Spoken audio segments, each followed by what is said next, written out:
Man yan. Himuhan ang dada. Asa man, be? Asa man?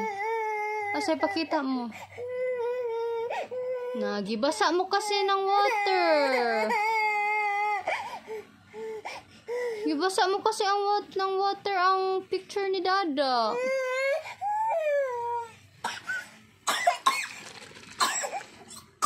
Bo, mag-sleep na lang ikaw.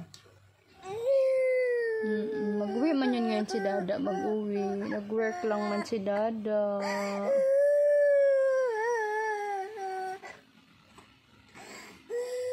Sleep na ikaw.